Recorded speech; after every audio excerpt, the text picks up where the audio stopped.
autora del libro ¿Qué sabemos de inmunonutrición? También es pionera en el campo de inmunonutrición, profesora de investigación y fundadora del grupo de investigación del Consejo Superior de Investigaciones Científicas, presidenta de la Sociedad Internacional de Inmunonutrición, past president de la Federación Española de Sociedades de Nutrición, Alimentación y Dietética, y de la Federación de Sociales Europeas de Nutrición. Vocal, Asuntos Institucionales de la Sociedad Española de Microbiota, Probióticos y Prebióticos, Academia del Número de la Real Academia Nacional de Farmacia y electa de la Real Academia de Farmacia de Cataluña.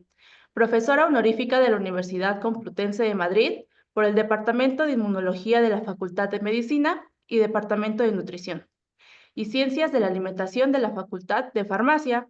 Ha realizado 100 proyectos y 600 publicaciones. De los premios más prestigiosos obtenidos es por contribución al estudio de nutrición e inmunología, Medalla de Consejo General de Colegios Oficiales de Farmacéuticos, contribución a la ciencia como mujer científica senior en el ámbito de la actividad física y salud a nivel internacional, nacional y regional, entre otros. Siendo así, me gustaría cederle cámara y micrófono. Doctora, el espacio es todo suyo. Muy bien, pues muchísimas gracias por la presentación, Leslie, y ante todo, gracias por contar conmigo, porque para mí es un honor estar aquí con todos vosotros y oyendo estas magníficas presentaciones. Realismo. Así que voy a ver si puedo compartir y me decís si se ve todo perfectamente. Sí, por supuesto. Le aviso. Ya se ve. ¿Está en orden? Sí. Vale, muy bien. Bueno, pues vamos a empezar. Bien, bueno, con todo lo que se acaba de decir ahora mismo, me parece que es fundamental seguir cuidando y seguir cuidando nuestro estilo de vida y conseguir pues que el envejecimiento sea lo más saludable posible, vivir cuantos más años mejor, pero siempre con buena calidad. Y esto hay que hacerlo desde el nacimiento, está claro. Hay muchos conceptos que voy a dar hoy que me parece que son muy importantes, pero va a ser a vista de pájaro, lo más seguro. Hay un índice, cómo funciona el sistema inmunológico para preservar nuestra salud, inmunosenescencia en el envejecimiento, interacción inmunonutrición-microbiota, influencia de nuestros primeros pasos, papel de los antioxidantes, suplementación en envejecimiento y, por último, mensajes para llevar a casa. Bien, ¿cómo funciona el sistema inmunológico para preservar nuestra salud? Nuestro sistema inmune viene a ser pues como este paraguas que nos defiende del ataque de microorganismos, parásitos, células malignas, alérgenos, toxinas. Esto en condiciones normales con una buena situación nutricional.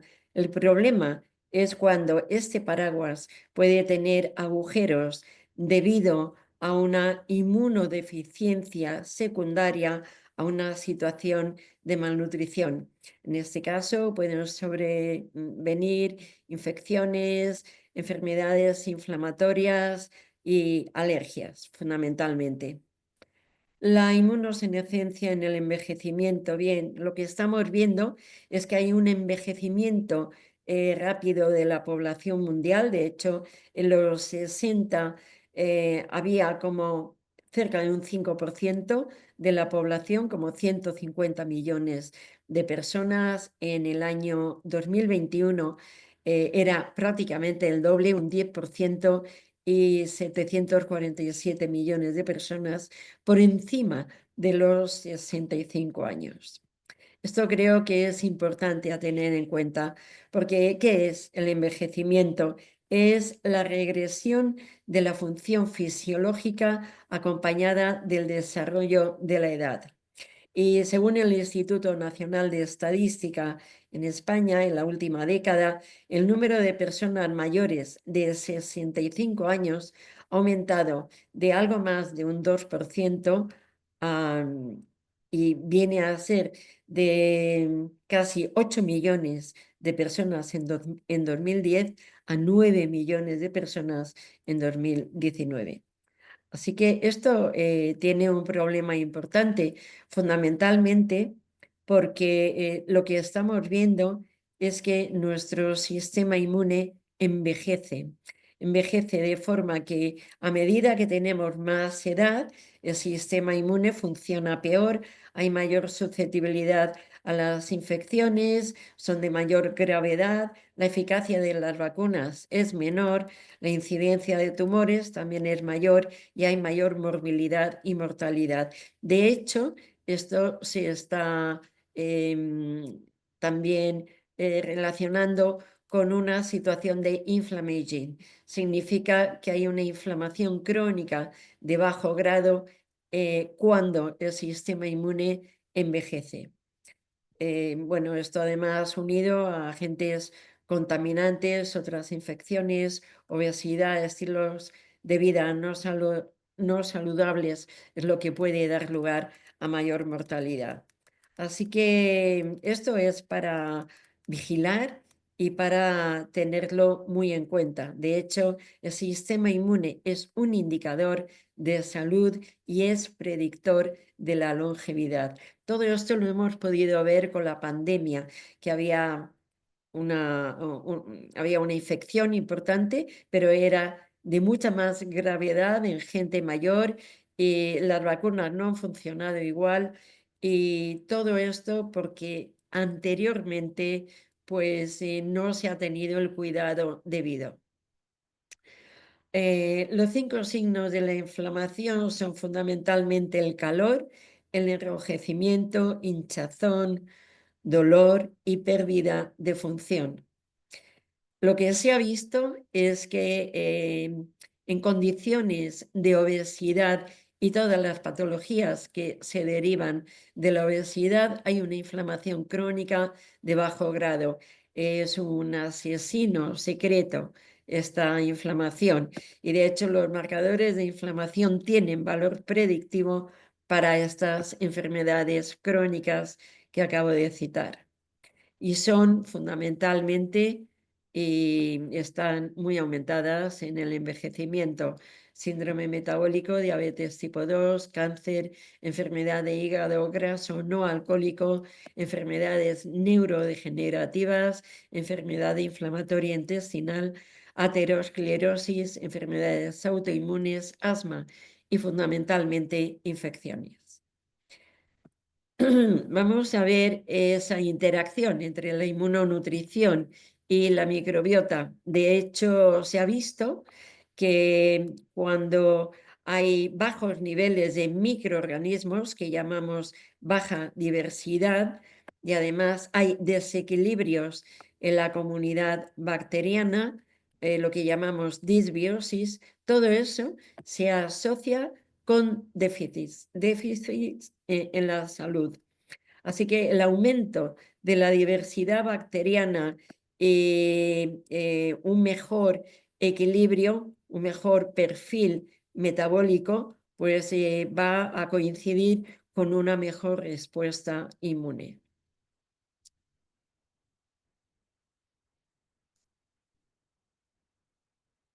Bien, las principales enfermedades no transmisibles que acabo de citar, todas están relacionadas con la microbiota. De hecho, supone el 70% de la mortalidad en el mundo, todas estas enfermedades. Se ha visto que hay una serie de factores de riesgo, como son el sedentarismo, la obesidad, el tabaquismo, el exceso en la ingesta de alcohol. También hay un exceso en la ingesta de azúcar, sal, ácidos grasos saturados, y lo que hay es un desequilibrio, un fallo en la calidad y cantidad de sueño que muchas veces tiene mucho que ver con una mala gestión emocional. Todo esto altera la microbiota. Claro, en este sentido que decimos que hay una interacción entre la nutrición, el microbioma y la inmunidad innata, pues va a haber muchas enfermedades multifactoriales. Aquí tenemos varias como autoinmunidad, cáncer, em, enfermedades alérgicas, obesidad, enfermedad inflamatoria intestinal, aquellas patologías que están relacionadas con el hígado. De cualquier manera, como veis, hay muchos trastornos autoinmunes, fundamentalmente, que están muy relacionados con esta interacción. Bien, sabemos también que hay cambios en la composición de la microbiota a través de la vida. De hecho, bueno, cuando el niño es muy pequeño y ha sido amamantado, normalmente tiene un alto nivel de bifidobacterias. Estas bifidobacterias son esenciales para conseguir que el sistema inmune funcione apropiadamente. Lo que nos encontramos ya en la persona de edad avanzada es una disminución de firmicutes, más cantidad de bacteroidetes, pero bajan las bifidobacterias y las proteobacterias. Y acabo de decir que las bifidobacterias son esenciales para llevar a cabo un buen sistema inmune. Por lo tanto, en la edad avanzada, aquí fallan las bifidobacterias y el sistema inmune, en parte por eso, también funciona peor. Es lo que llamamos inmunosenescencia, como acabo de comentar. Bien, curiosamente, además, tenemos que tener en cuenta que a medida que somos mayores, pues la ingesta de medicamentos, fundamentalmente antiinflamatorios, antibióticos o para tratamientos gastrointestinales, cada vez es mayor. Y todos estos medicamentos, desde luego, están afectando muchísimo la composición de nuestra microbiota intestinal. Hay un estudio muy curioso en el que, bueno, pues han estudiado cuáles son los filos predominantes en tres tipos de adultos. Por un lado, centenarios, gente mayor de edad avanzada y gente joven. Y este color amarillo pertenece a un clúster de Clostridium que fundamentalmente lo que hace es fomentar la actividad de butirato, que es un ácido graso de cadena corta, y así, de esta forma, se puede frenar esas enfermedades inflamatorias intestinales. Pero fijaros que los centenarios pues tienen un nivel más parecido a los jóvenes que a los mayores de edad avanzada. Y quizá por eso han llegado a ser Las relaciones con centenarios. el Esto espacio físico hay que trabajar sabemos, y para los observarlo escolares, mejor todavía. del colegio Bien, ¿cuál es la de influencia de nuestros primeros añadido, pasos? Como digo, para cuidar el envejecimiento es fundamental empezar desde el nacimiento. La lactancia materna es esencial por la cantidad de componentes antimicrobianos que aporta microbiota. Hay probióticos que pasan de la madre al niño, ácidos grasos poliinsaturados, nucleótidos, citoquinas, también hormonas y péptidos bioactivos. Son todos ellos componentes promotores de tolerancia y maduración y además son factores antiinflamatorios. Se ha visto también que a través de la lactancia materna se traspasan células inmunocompetentes, fundamentalmente neutrófilos y macrófagos que pertenecen al sistema inmune innato.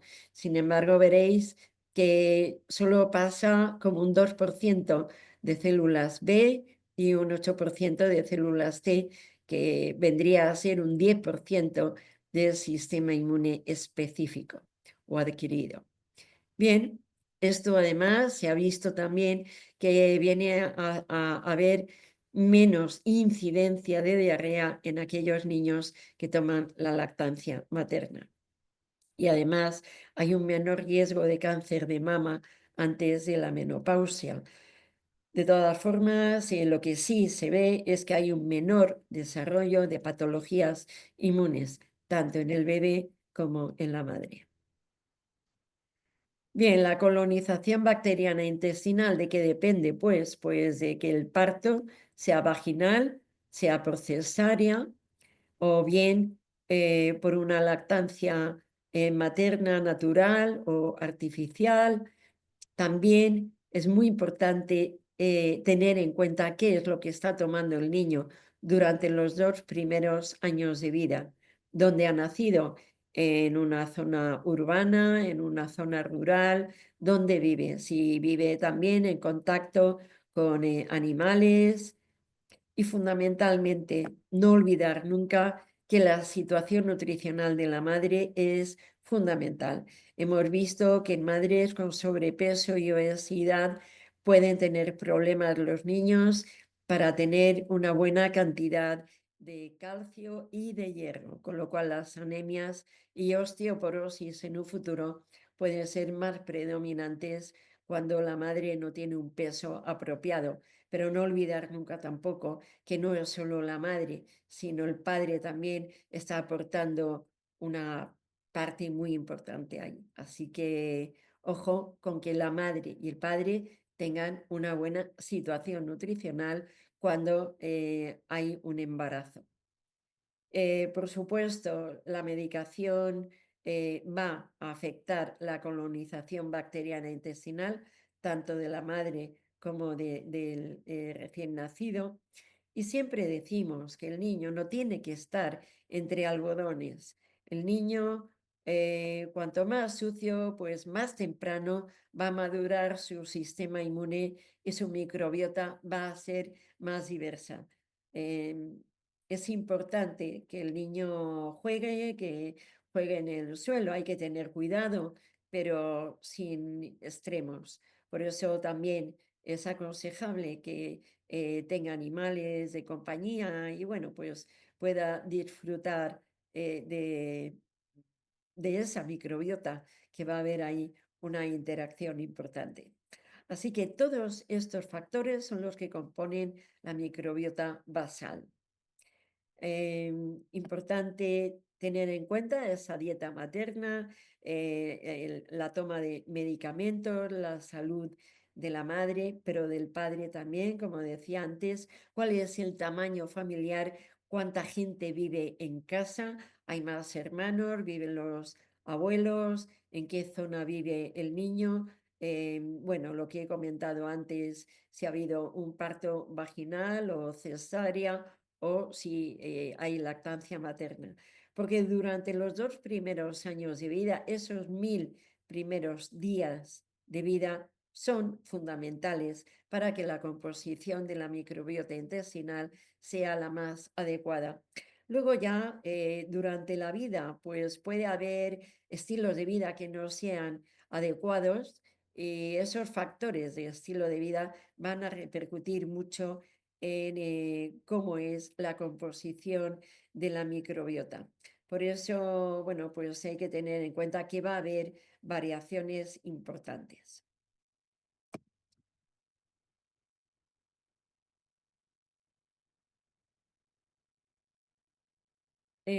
Fundamental la interpretación de los resultados y tener en cuenta una serie de factores esenciales, como son la dieta, la metodología que vayamos a utilizar para estudiar estos factores y, por supuesto, unos factores intrínsecos, que a continuación los voy a citar. Está la edad, el género, la genética, esa microbiota basal que acabo de comentar y el eje microbiota intestinal cerebro, que hoy en día sabemos mucho más, porque no es solo una interacción con el cerebro, sino también con todos los órganos de nuestro organismo, desde la piel hasta el corazón, el hígado, los riñones. Bien, hay que tener todo eso en cuenta. Así que vamos a tener una serie em, eh, de sujetos que van a poder responder mejor o peor ante una intervención. No todos responden del mismo modo y además depende si llevan una dieta que es desequilibrada, si hay sedentarismo, si hay toma de medicamentos, también el estrés está afectando mucho. Cualquier estudio que se lleve a cabo, ese estilo de vida que a veces no es el adecuado, con una baja calidad y cantidad de sueño. Así que todo esto está produciendo inflamación y al mismo tiempo disbiosis en nuestra microbiota. Pero ¿hasta qué punto es completamente cierto esto que se dice en este artículo? Eres lo que comes. Pues bueno, hay que tener muchos factores en cuenta porque van a influir sobre la composición y la función de la microbiota intestinal. Por ejemplo, la cronobiología, cuando comemos, a qué hora, con qué diferencia estamos ingiriendo, diferencia horaria, estamos ingiriendo la comida, con qué frecuencia la tomamos, los macronutrientes, la fibra, la calidad y cantidad de grasa, así también como las fuentes proteicas, no es lo mismo proteínas vegetales que animales, la biodisponibilidad de aminoácidos. Todo esto es fundamental a tener en cuenta y, por supuesto, no solo son macronutrientes y micronutrientes, sino cómo estamos cocinando. En este sentido, bueno, pues puede haber aditivos en los alimentos que, bueno, estén también afectando nuestra microbiota. Y no podemos olvidar nunca, pues, determinadas condiciones fisiológicas, por ejemplo, la actividad física, el ejercicio, porque va a haber una interacción muy importante con el intestino. Vamos a ver ahora el papel de los antioxidantes. Bueno, todos sabemos que hay un efecto inmunoestimulante de los antioxidantes como factores homeostáticos, pero depende de la edad, del estado inmunitario y también la función inmune. Va a depender de estos antioxidantes. Se ha visto precisamente que a medida que somos mayores, en gente mayor, los fagocitos pueden aumentar. Hay una adherencia que está aumentada. También pasa con los linfocitos. Hay una mayor adherencia. Sin embargo, la migración, fagocitosis, baja tanto en fagocitos como en linfocitos. También baja la proliferación. Con lo cual, nuestro sistema inmune no puede funcionar adecuadamente. También la citotoxicidad de las células natural killer, que son las primeras que en principio tienen que atacar cualquier patógeno que entra a invadir el organismo, desciende también. Luego, en estas condiciones, nuestro sistema inmune es incapaz de defendernos adecuadamente. Se ha visto también que el glutatión es muy importante, se asocia con una mayor susceptibilidad a las infecciones cuando está muy disminuido. En estas condiciones, como vemos, hay una mayor cantidad de diversas infecciones. También se ha visto que hay más cantidad de enfermedades pulmonares asociadas con ese déficit de glutatión. ¿Y por qué es importante el glutatión? Pues porque es capaz de regular el equilibrio entre la inmunidad innata. Aquí tenemos los polimorfonucleares, que en condiciones normales lo que hacen es matar, atacar las bacterias, de forma que, bueno, aquí hay una supervivencia adecuada.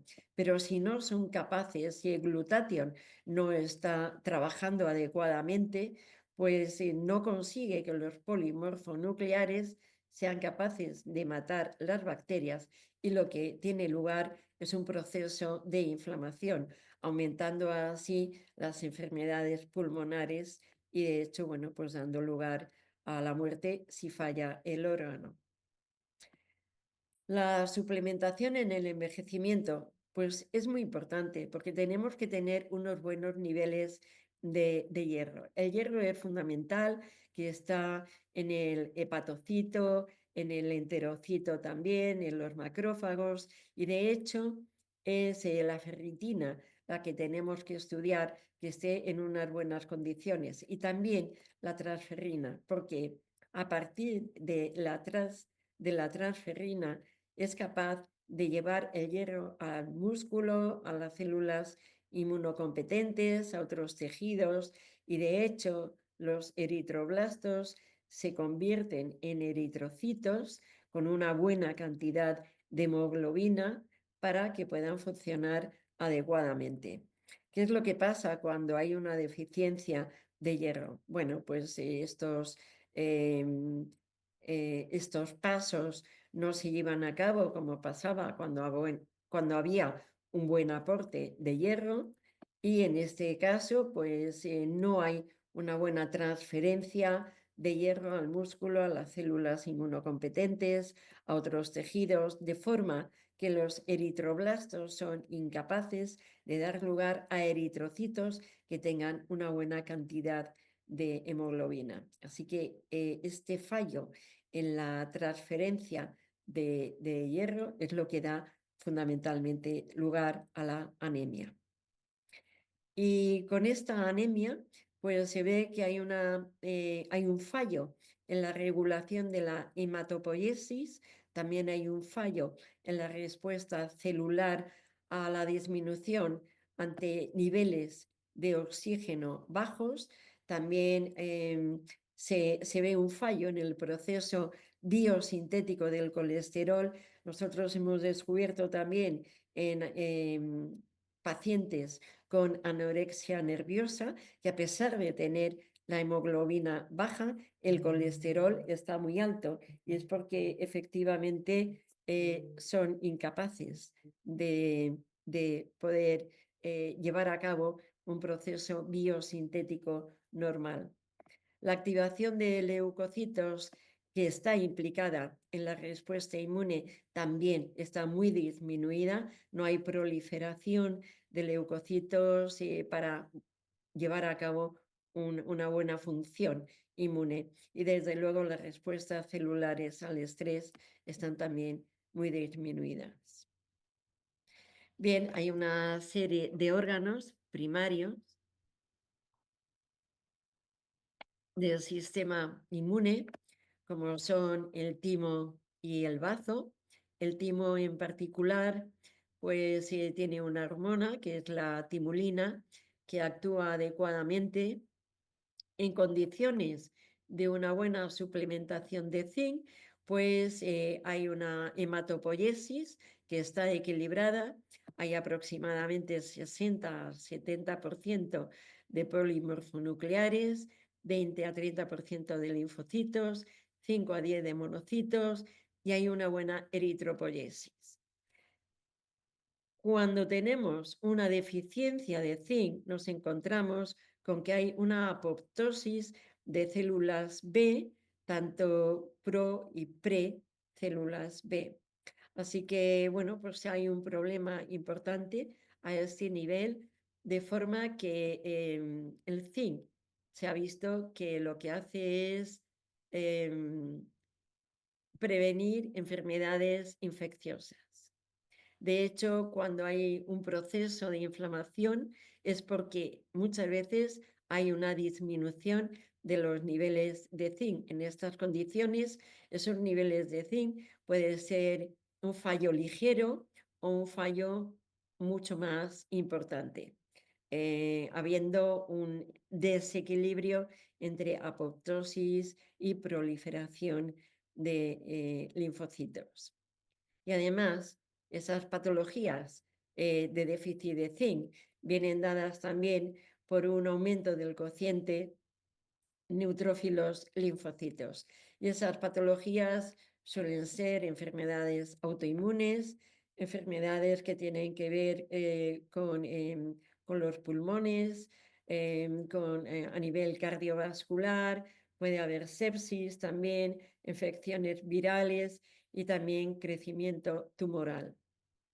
Así que fijaros la importancia de que haya un buen nivel de zinc.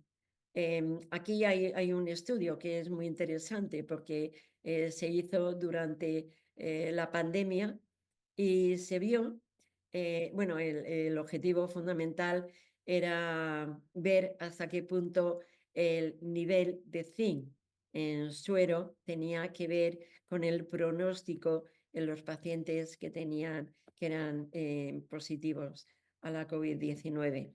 Y en este sentido se vio que tanto la interleuquina 6 como la proteína C reactiva, que son biomarcadores de inflamación,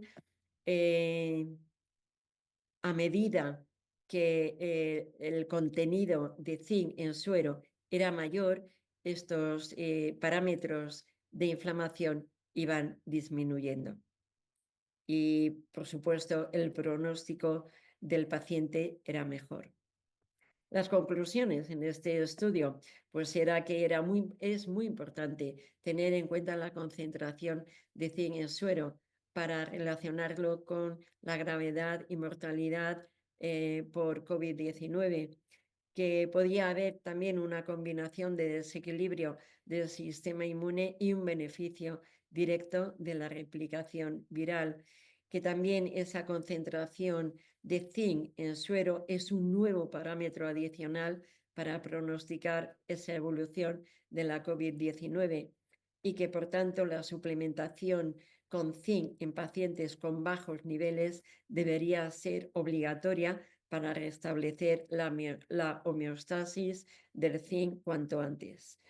De hecho, bueno, se indica que es fundamental que haya suplementación con zinc, sobre todo para personas de edad avanzada, con el fin de reducir esa gravedad que puedan tener de la COVID-19.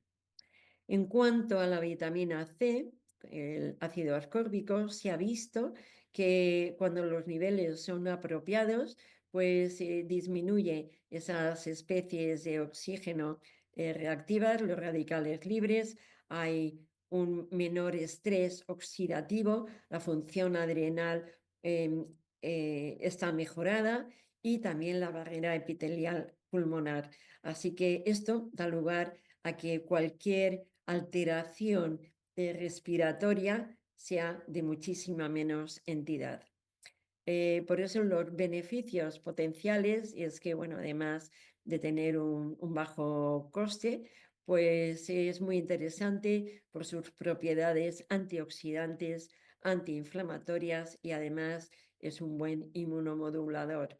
Se ha dicho que la suplementación oral ante la COVID-19 era de 2 a 8 gramos diarios, pero cuando el virus está persistiendo, es mejor subir a 6 a 8 gramos diarios. Y, por supuesto, a veces hace falta pues una infusión intravenosa entre 6 y 24 gramos al día para conseguir pues mayor producción de interferón gamma. Bien, ante la vitamina D, aquí hay otro estudio muy interesante también con la COVID-19. Todos sabemos que hay un doble papel de la vitamina D, controlar inicialmente la replicación viral, por un lado, y amortiguar el proceso inflamatorio. Y de hecho, los niveles bajos de vitamina D o polimorfismos en el receptor de vitamina D, pues pueden afectar negativamente el resultado que tengan pacientes con la COVID-19. En este estudio, que se llevó a cabo en varios hospitales, se vio en todos ellos que lo más importante era una terapia de refuerzo muy importante de colecalciferol en dosis altas, independientemente de los niveles séricos basales de vitamina D que tuviera el paciente, y parece estar asociado con un menor riesgo de mortalidad en estos pacientes agudos ingresados con COVID-19. De hecho, bueno, el complejo vitamina D, receptor de vitamina D, los efectos sobre el sistema inmune es un descenso de algunas células inmunocompetentes, también de la producción de citoquinas inflamatorias, de la producción de inmunoglobulina E, de la diferenciación de células mastocitas, de mastocitos, son los basófilos, y también se ha visto que hay un incremento de células natural killer, pero además de la actividad citotóxica, también una síntesis de interleuquina 10 y de la expresión de esta citoquina.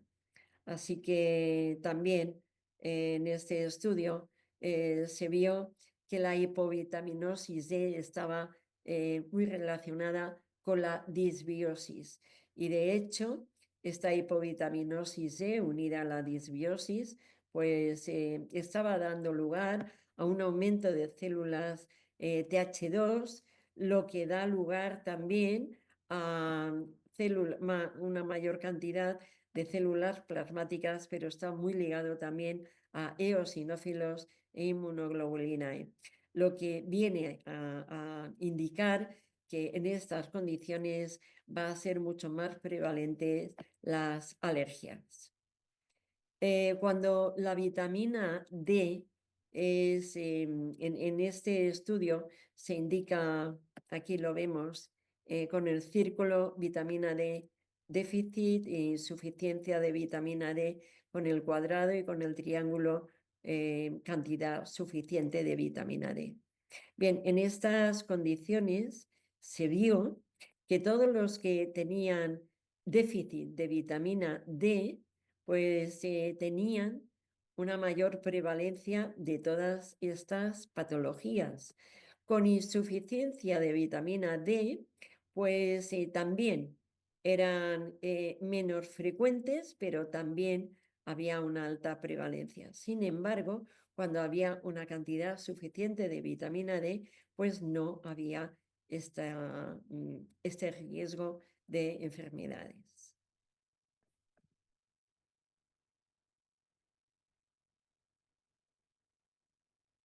Hay un estudio muy interesante, que es una revisión donde se ve la interacción entre la vitamina D y la depresión en mujeres. En la mayor parte de los estudios se ve que si hay un tratamiento de vitamina D con una dosis y una duración adecuada, pues los efectos son positivos, y hay dos estudios en particular que no se ha visto precisamente en mujeres menopáusicas y mujeres posmenopáusicas. Parece ser que es debido a que la dosis y la duración no eran apropiadas, pero sí es muy interesante ver cómo la vitamina D puede estar tratando el estado afectivo, la psicología en mujeres. También se ha visto mecanismos cómo las vitaminas A y D pueden interferir con la microbiota. En particular, si vemos que cuando la vitamina A o la vitamina D son deficientes, se produce una mayor disbiosis con una mayor cantidad de proteobacterias, algo que no sucede cuando las vitaminas A y D están en una cantidad suficiente y más cantidad de bacteroidetes y firmicutes. El equilibrio es mucho más normal en esas condiciones. Pero además se ha visto que el epitelio intestinal está muy alterado en estas condiciones.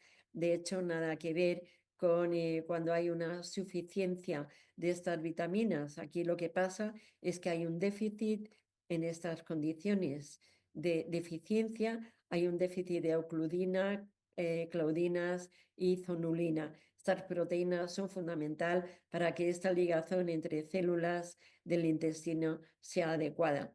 Y en condiciones de déficit de vitamina A y D, se ha visto también una disminución de la interleuquina 10 y un aumento de interferón gamma y la interleuquina 17. Si hablamos de la vitamina A y el ácido retinoico, bueno, se ha visto también que tienen un efecto muy importante sobre el sistema inmune, sobre la producción de interferón gamma, que de hecho limita la interleuquina 12 y también el NF-κB, la señalización de esta molécula. Incrementa también el equilibrio entre las células TH2 y TH1, con lo cual habrá menos alergias, menos enfermedades autoinmunes y aumenta la respuesta a anticuerpos de inmunoglobulina G fundamentalmente. Inhibe también la inducción de células TH17 y de esta citoquina proinflamatoria como es la interleuquina 6. También se ha visto que, bueno, induce las T reguladoras, así que en ese sentido pensamos que es muy interesante. Y aquí tenemos otro estudio que se sale un poco de la pauta de los humanos, pero hay que tener en cuenta que rotavirus es la principal causa de gastroenteritis aguda grave en animales jóvenes y en niños en todo el mundo. De hecho, el rotavirus A causa unas 200.000 muertes por diarrea al año en niños menores de 5 años, principalmente en países de ingresos bajos y medios. Así que los factores de riesgo incluyen el estado nutricional, factores sociales, estado de lactancia materna y la inmunodeficiencia. En este estudio se llevó a cabo la valoración de los efectos de deficiencia y suplementación de vitamina A tras la exposición a rotavirus A sobre la respuesta inmune innata y de células T en cerdas gestantes y lactantes que eran seropositivas a rotavirus A y se observó la protección pasiva de sus lechones. De hecho, las cerdas fueron alimentadas con dietas deficientes o suficientes de vitamina A partir del día 30 de gestación y además un subconjunto de cerdas con déficit de vitamina A fue suplementada al día 76 de gestación. Lo que se encontró es que el déficit de vitamina A produce una disminución de las células B en las cerdas con infección por rotavirus A, con lo cual es un problema importante porque no va a poder generar anticuerpos y de hecho lo que pasa es que conlleva una disminución de la protección inmune pasiva de sus lechones. La infección por rotavirus A altera las respuestas innatas y de las células T en las cerdas. No va a haber tampoco una proliferación de células T hacia citoquinas para ser capaces de activar las células B y así que den lugar a anticuerpos, y la suplementación con vitamina A es capaz de restaurar algunas de estas respuestas. También es importante mantener niveles adecuados de vitamina A e inmunizar frente a rotavirus A las madres embarazadas y lactantes para lograr respuestas inmunitarias óptimas, así como una función eficiente en el eje intestino, glándula mamaria y células inmunitarias para mejorar la protección pasiva de los lechones. Bien, con todo esto, con todo, bueno, esta visión panorámica de la importancia que tienen algunos micronutrientes, no puedo dejar de hablar de la pirámide de la dieta mediterránea, porque es mucho más importante que solo en España. Estamos hablando del paralelo 40. Aceite de oliva, uvas, viñedos, vino, hay en Australia también, hay en California. Así que para nosotros, desde luego, teniendo en cuenta que cuando uno va al PubMed y ve la cantidad de artículos que hay dedicados a la dieta mediterránea, creo que es muy importante tenerla en cuenta.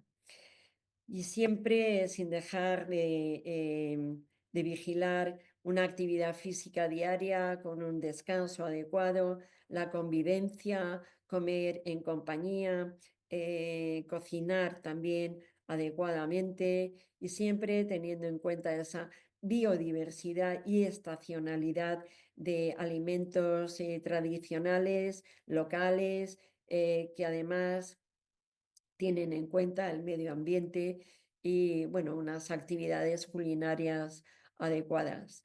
Dentro de todo esto, los probióticos, los prebióticos, cada vez se está trabajando más en este sentido.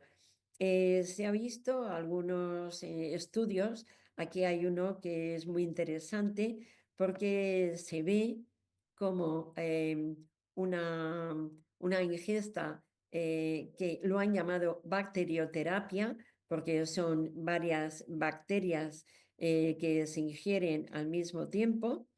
¿Y cuál es la diferencia cuando no hay este tratamiento? Con el tratamiento de bacterioterapia, pues se ve que la cantidad de muertes, de defunciones por el COVID-19 son mucho menores que cuando no se da esa cantidad de bacterias. 3 dosis diarias, 2.400 billones de bacterias al día. Pero bueno, esto es para seguir estudiando. Por un lado, hay microbios y preparaciones derivadas de estos microorganismos, que son los probióticos, y además no solo posbióticos, células fermentadas, alimentos fermentados, ya hay psicobióticos que están trabajando sobre nuestra mente, así que fundamental, de hecho, ese eje intestino, cerebro. También se ha visto que hay una serie de células, de sustratos de los microorganismos que se liberan en nuestro organismo, que como son los prebióticos y que juntos, pro y prebióticos, forman los simbióticos. Aquí hay todavía mucho que estudiar y desde luego la cantidad de artículos cada vez es muchísimo más alto. Tenemos un largo camino para investigar, para tener buenos resultados, estudios, los mensajes para llevar a casa. Bueno, pues está claro que hay una interacción entre el sistema inmune y estado nutricional que no podemos olvidar nunca, como ese binomio microbiota-gestión emocional está trabajando en común unión con el sistema inmune y con nuestra situación nutricional, y que a todo ello lo llamamos estudio de la inmunonutrición, que lo que nos interesa es promover calidad de vida para prevenir infecciones e inflamación, y que por supuesto hay que vigilar el estrés, la alimentación, la actividad física y el peso.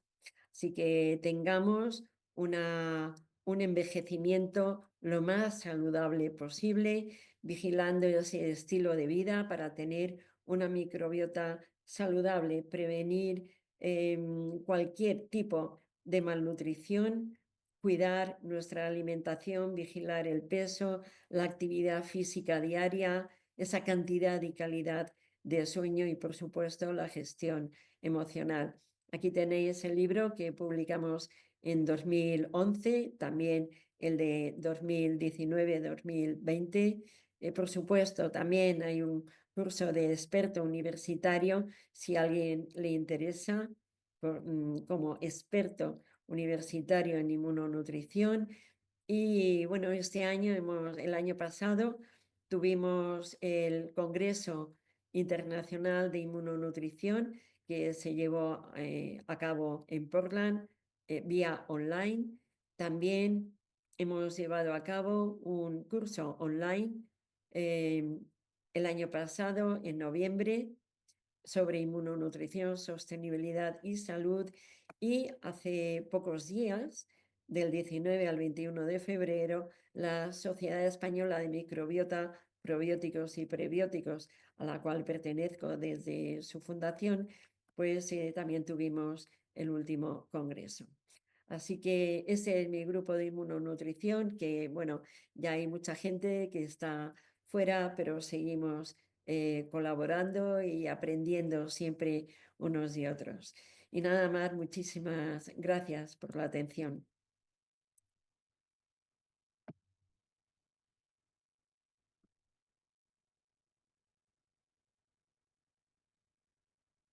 Es así como procedemos